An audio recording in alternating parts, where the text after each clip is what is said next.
at the NASSCOM Game Developers Conference, and now we're going to be talking to two young dynamic entrepreneurs who are actually going out there developing games and putting them out on the international map. Yes, we're talking to co-founders of Hashtash Studios. We have with us Yadu Rajiv and Kinshuk Sunil. Gentlemen, it's great to have you here, and thanks for taking out the time and talking to us.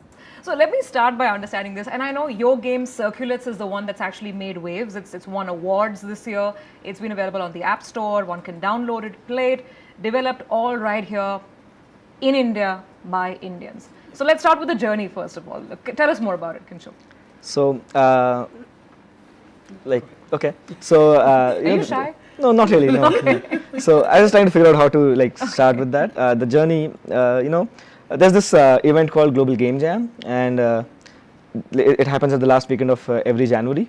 So this January, Yadu and a couple of friends were working on a game, and they sort of made up a team. And there's another thing that happens, which is called one game a month.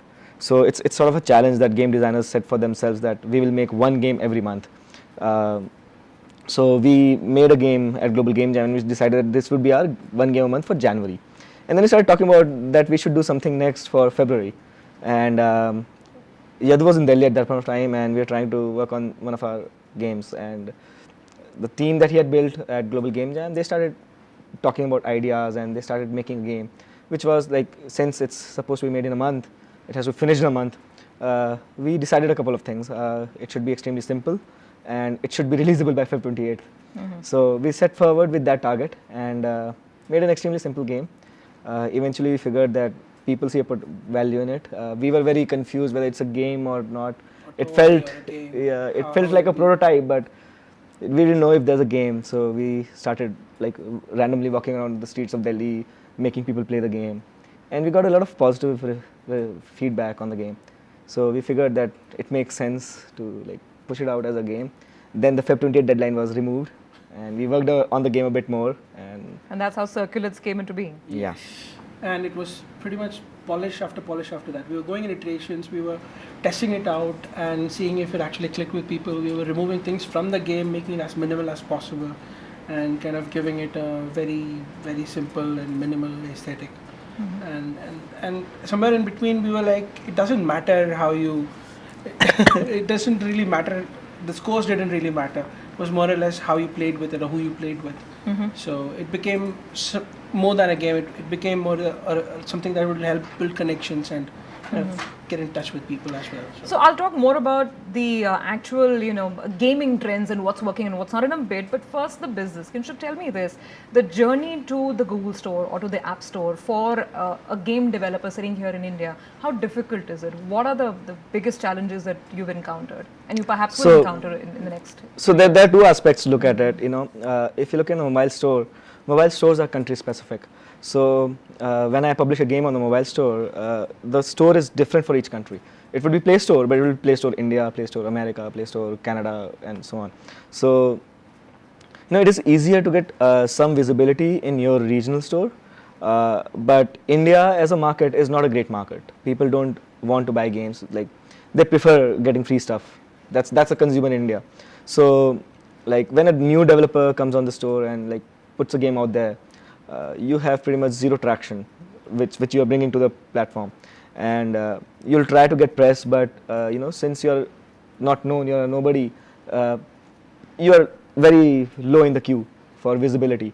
So you don't get press at the right time. Probably it'll happen 2-3 months from now, unless something exceptional happens. You meet the right person at some conference, or you just find the right connection. So any new developer who's there on the store is not going to find visibility. Your game would be visible for a day or two. People can find it on the store for a day or two, and then they only find it if they are searching for it. So from a business point of view, unless you have a couple of games there, made a name for yourself, mobile store pretty much does not mean much traction for you. Sure. So how do you beat that problem, Yadu? What was it that you followed with Circulates, and what is it that you're thinking now as you're developing new games to make sure that the interest and the buzz factor is alive? In a way, I find it like a bit of a sad fact, because we come from a product, or we come from a background where we want to create something original, something, an IP for ourselves, or something creative. We write books or make games or create music. So the biggest saddest part of it is that I don't think in the mobile sphere it's so saturated with the free to play kind of games that it's so hard to kind of bring in original content or try to kind of, especially if you are a younger developer who has no traction at all, like he said. So for example, we reached out to a lot of press for circulates. In a span of 2 months, I spent out some 500 review requests. We got 0 reviews, and I'm still to hear from those people. So pretty much, I'm somewhere way below the queue. Yeah. So. But the onslaught from the freemium category of games is pretty severe, isn't it? And as you mentioned, market like India, everybody loves free games that you can simply download. How do you see this behaving? How do you see this moving in the months to come? And is freemium really here to stay? And is that the biggest threat?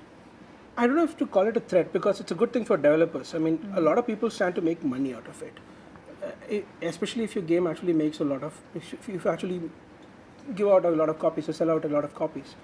But I don't know if you call it a threat, but I think it is here to stay, and the pull is rather strong from the. I wouldn't I wouldn't say it is here to stay, because the mobile market is very dynamic, and freemium is a model that works right now, and it'll stay as long as someone does not figure out a better model, which could happen next week, which could happen next year, or maybe 10 years from now. Have you thought about exploring this model at all? Developing games for this freemium the free to play, yeah.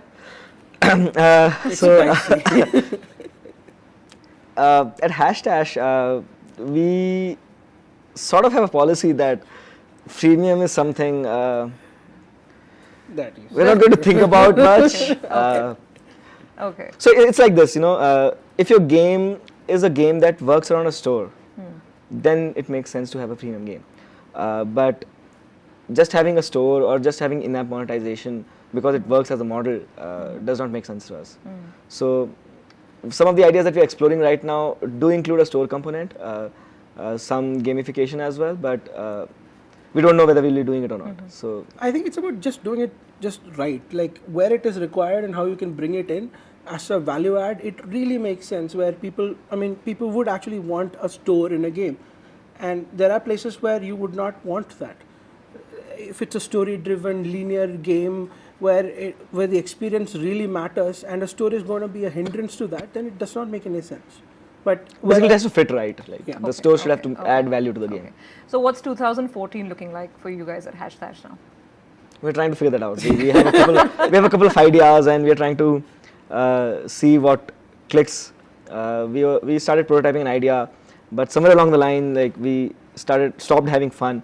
So we're now trying to figure out some more ideas. It's very important for us to prototype, figure out if the concept works for us. If it does, then we go ahead with it. So 2014, yes, we have some ideas, but we don't know which one is going to be there. So. And please do expect some games from us. for sure. And finally, funding and the cost of producing the game, are those issues that kind of play at your mind, or do you think that once it actually makes it to one of the stores and people do start buying the game, then the costs even out? See, being indie, you always worry about how to pay your next bill. It could be a bill which is the internet bill, nothing severe, but you still have to worry about it. So I don't think the next game that we're going to make, no matter how good it is going to have that impact where, it would be the Angry Bird or whatever of future.